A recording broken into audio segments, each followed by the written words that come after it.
Good morning. I think we've got a quorum already. So may I call to order the meeting of the Committee on Members' Interests. Agenda item number 1, outcome of consultation with members on proposed amendments to the requirements for members to register their interests.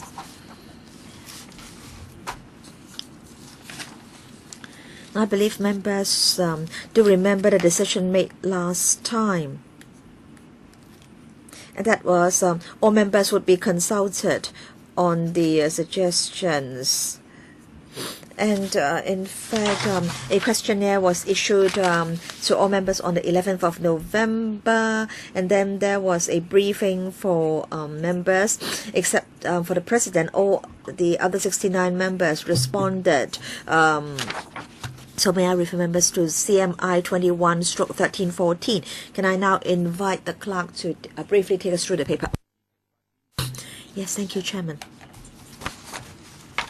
Para 6 outlines the consultation outcome and a majority of the members supported the following. A. Members should be required to register the following additional particulars. The start dates of having and the dates of ceasing to have during the term registrable interests under the categories of directorships, remunerated employment officers, etc. and clients. Second, the dates of ceasing during the term to hold shares of each company which has been registered. And 3, the reasons for participation in sponsored overseas visits.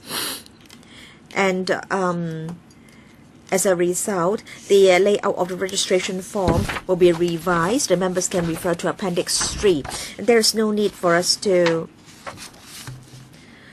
consult the ROP because no amendment to the ROP is needed. And then it is proposed that a member should not be required to provide retrospectively the additional particulars referred to just now in respect of the interests which the member has already registered or deregistered before the effective date of the proposed amendments.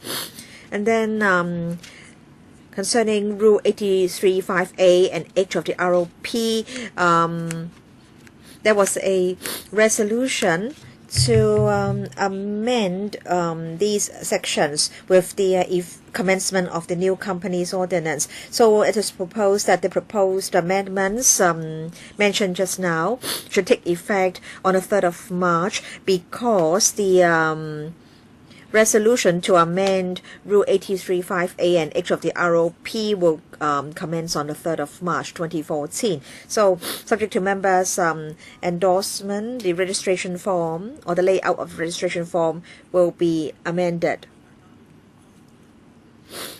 Yes, I believe members have all read Appendix 1. So, there was the consultation among members. We said last time that we would act in accordance with the outcome of the consultation. In fact, this is a matter left over from the previous term. And in fact, Para 6A is drafted or was drafted in accordance with the outcome of the consultation. In other words, there would be an amendment if over half of the members supported the amendment. And so you can please refer to Para 6 members, and that is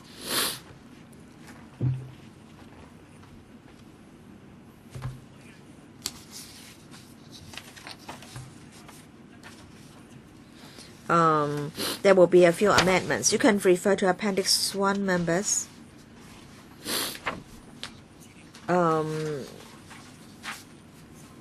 Registering additional particulars 2 and 3.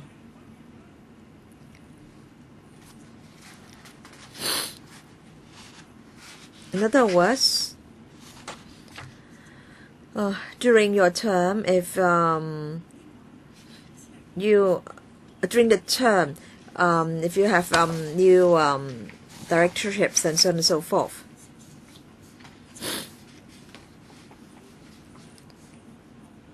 So we're talking about remunerated directorship during the term. You need to state the date. But then if the appointment was made before the term commences, you still need to register the directorship, but you do not need to provide the date. But then if the appointment is within the term, then you need to provide the date. Similarly, remunerated employment officers, the understanding is the same. And then clients, again, the understanding is the same. Clients, this category, I believe, would apply to colleagues providing personal services, for example, barristers. And then concerning the people like us who are employees, we have many clients. Now, so there is a need to declare interest. So if you provide service to the electrical, or if you are a barrister,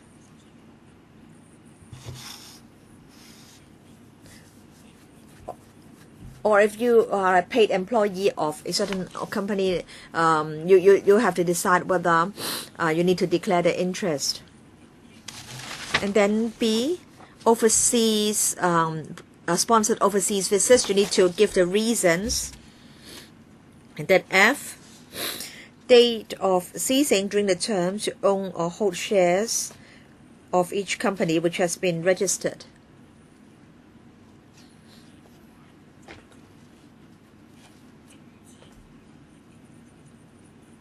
So cease to own or hold the shares, you need to register. So we're talking about the holding of the shares exceeding 1% of the total, not 500 shares, for example. Right, so the layout of the registration form, any comments, any views? Then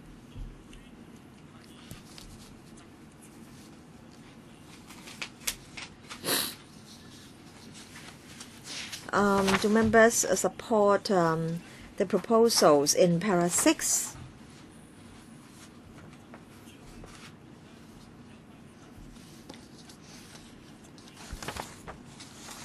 Alright, then we will approach the House Committee on the proposed amendments to the registration form. And then, subject to the House Committee's agreement, the approval of the President will be sought for the amended registration form.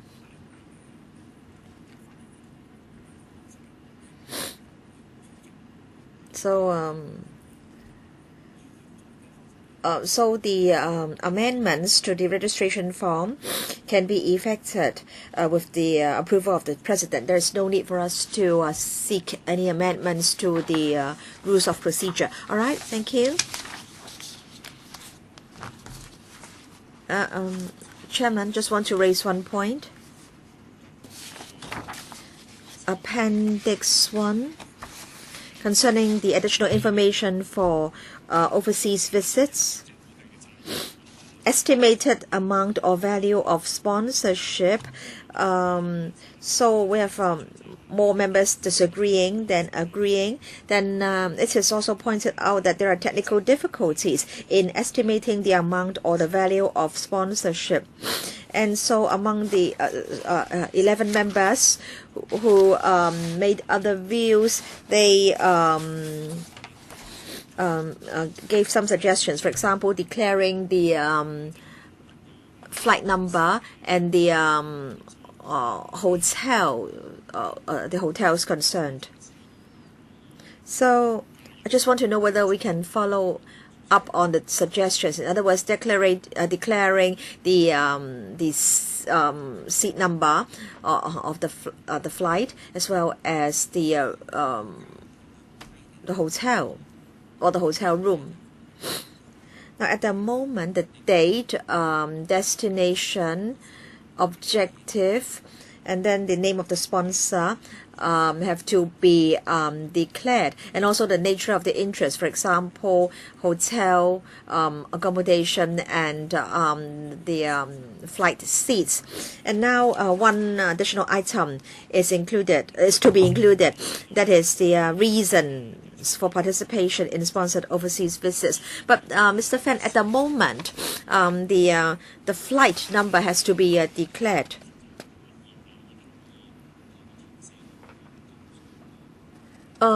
Is it that at the I think at the moment, Appendix 1, page 4, item 4 and item 5, can these be regarded as the arrangements now? So some members did not indicate whether they agreed or disagreed, but they said it was difficult to estimate the sponsored values or amounts of overseas visits, and so the proposal was that members should be required to state declare the flight class and the names of the hotels where they stay.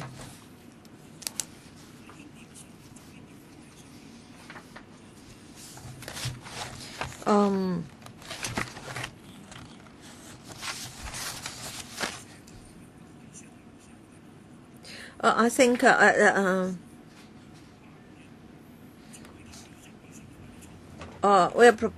so flight class, you mean business class or first class, and then names of the hotels, Mr. Yik? Chairman. Now, concerning Mr. Fan's point, I think we'll have to consult members again.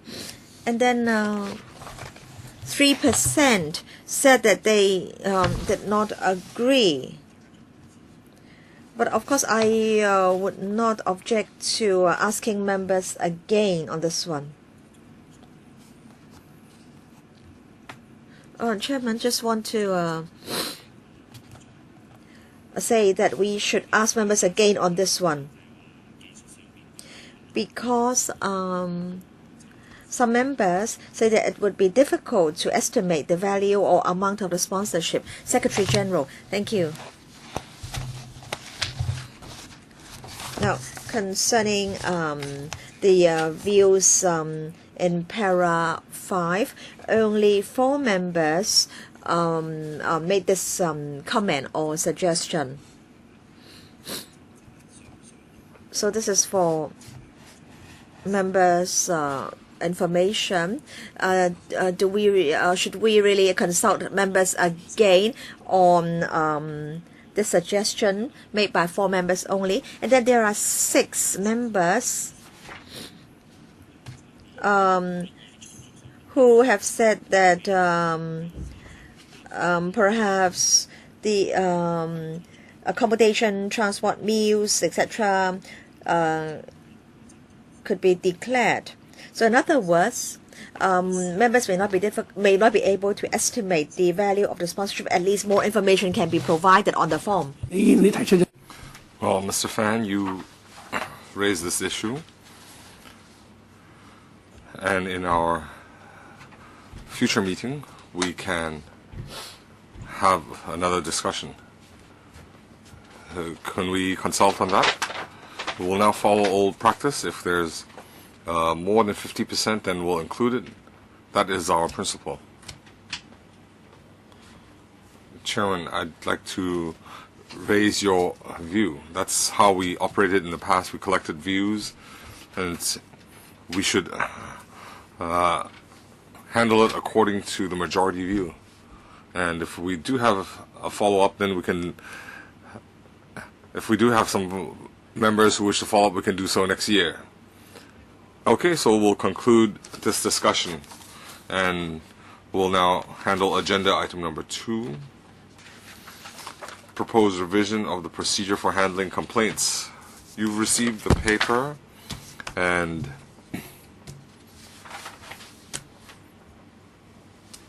on the 28th of January 2013 meeting, we have made some amendments on the revision of the procedure for handling complaints, and it seems that these amendments need to be considered. So we'll use the last case where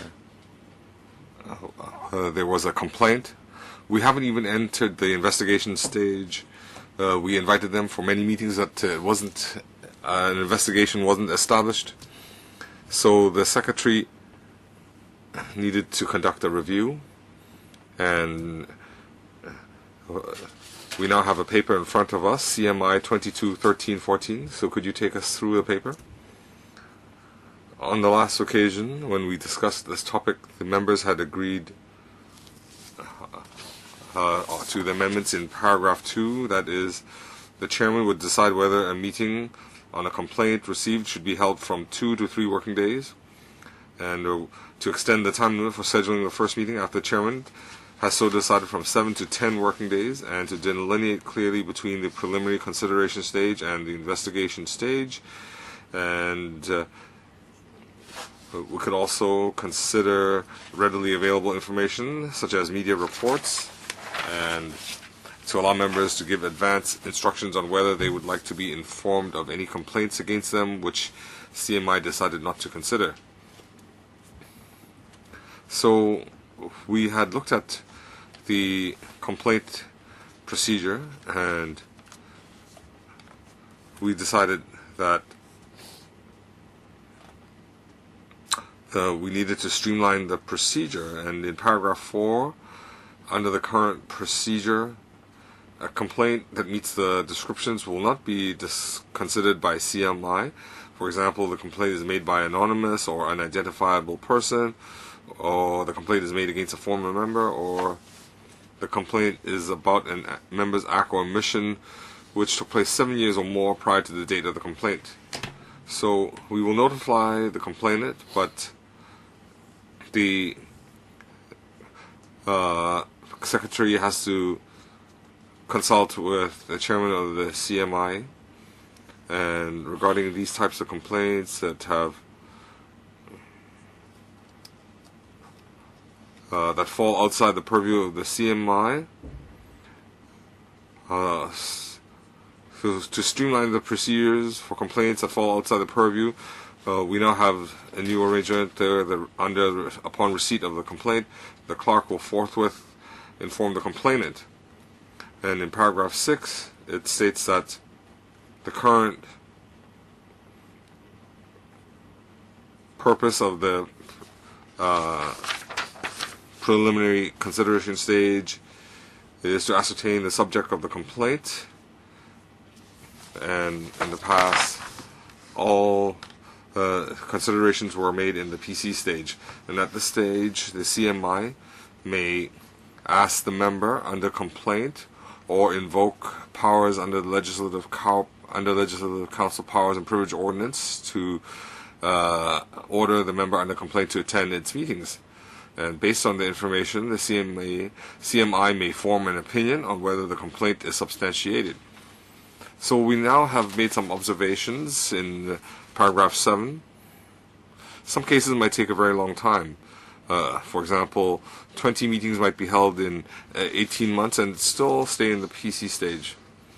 And in the PC stage, the member under complaint might be asked to give explanations and provide information. And in fact, that's overlapping with the investigation work. So the CMI, whether the CMI would proceed to the investigation stage would depend on whether allegations against the member under complaint have been admitted at the PC stage. So the amendment proposals now, it is proposed that the procedure be revised so that upon receipt of a complaint which could not be disposed of under 3 working days, So our proposal now is that according to the content of the complaint, the rules of procedure involved, we'd have to decide on one issue, whether to investigate. So if an investigation decision is made, they'll have to enter the investigation stage. So under the new procedures, only during the investigation stage would we invite the member or other relevant persons. In paragraph 11, it states that we've explained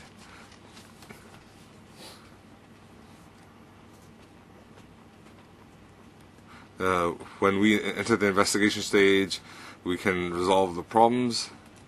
And in paragraph 13, we have some considerations for recommending a sanction.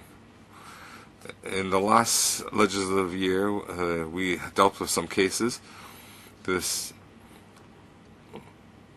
When they would consider two factors when deciding whether a member under complaint had breached the relevant rules, whether it was a deliberate act and whether there was a conflict of interest with the member's role as a member of LegCo. So, item B, it's a matter of whether it was a deliberate act or an act of omission. So,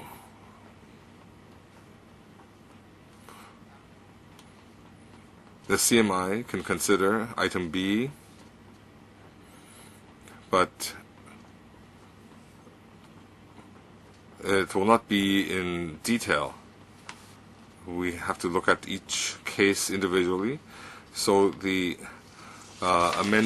proposal for amendment is added in the appendix. Well, the Secretary had already explained that our previous arrangement wasn't ideal, so there's a review. And we have some sanction procedures.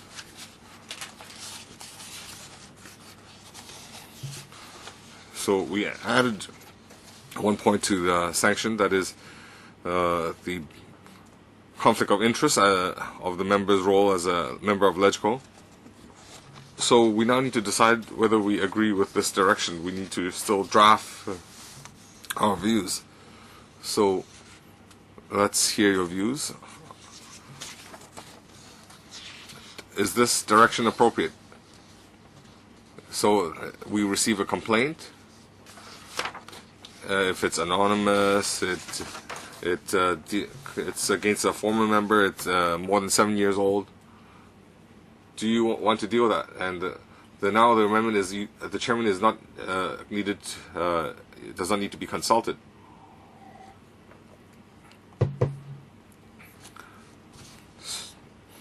The members can handle that. So this is the direction. Do you think it's appropriate? Okay, appropriate. Second question. So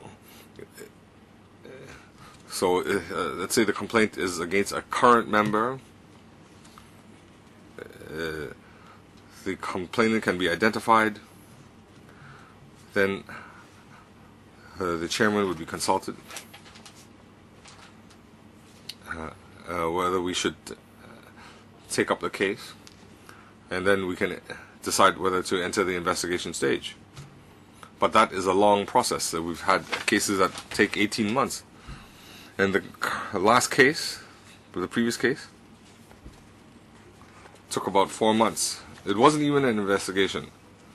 We could invite the complainant for discussions, and that wasn't an investigation stage. It was the preliminary consideration. So that wasn't ideal. So the amendment proposal now is, if we have a case, I will be consulted whether an investigation should be conducted. So we need to ask members, but if somebody objects, then it has to be decided in this meeting. why we don't investigate. But if the chairman decides it should be investigated, then the investigation will be substantiated. So there will be a meeting to decide whether to investigate. That's it. This is what we're proposing to change. Do you think it's appropriate, the direction? Do you agree? If there's no objection, then we'll enter the investigation stage. Because we have powers and privileges ordinance, we can ask them to provide an explanation. We might call them for face-to-face meetings. We had gone through that in the last case, and we'll make a decision and reach a conclusion whether or not to levy a sanction against the involved person. Do you agree with that? Direction? Well, so could we authorize the secretary to draft the CMI arrangements? Okay?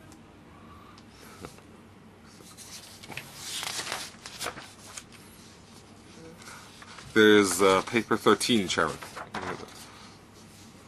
No problem. Then the secretary mentioned in our sanctions there are some considerations. In the past,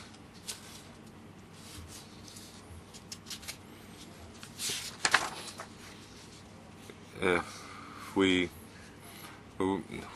we wish to levy sanctions, aside from whether it was a deliberate act, the other factors you can consider were not delineated.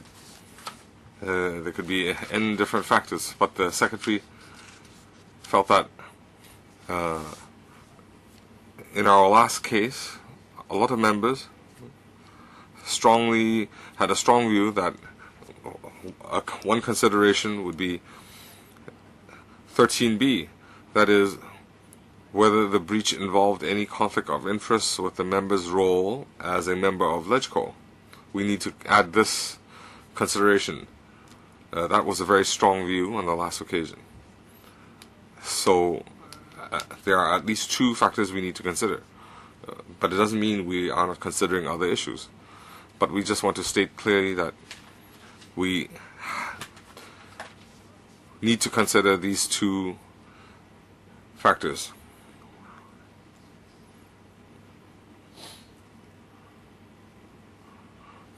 For example, in the last case, it wasn't a deliberate act on Mr. Ho's part, and there was no breach of any conflict of interest with the member's role as a LegCo member. So do we agree to adding item B in our considerations for recommending a sanction? Well, we don't rule out other factors. You can also suggest what you want to add as a consideration for recommending a sanction.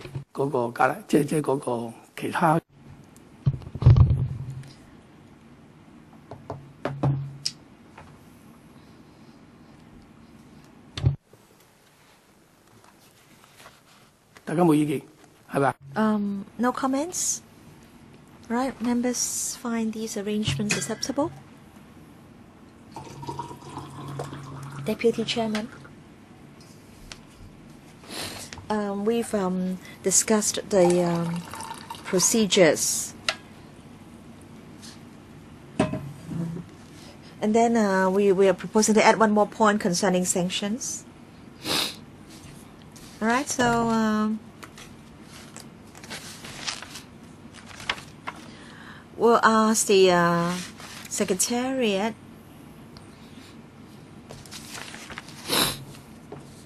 to make revisions in accordance with members' views, and then we will study the wording in the draft. Oh, we are really very efficient today, and I think we can now move on to the last item on the agenda, AOB. We don't have any AOB items, so the meeting is adjourned. Thank you very much.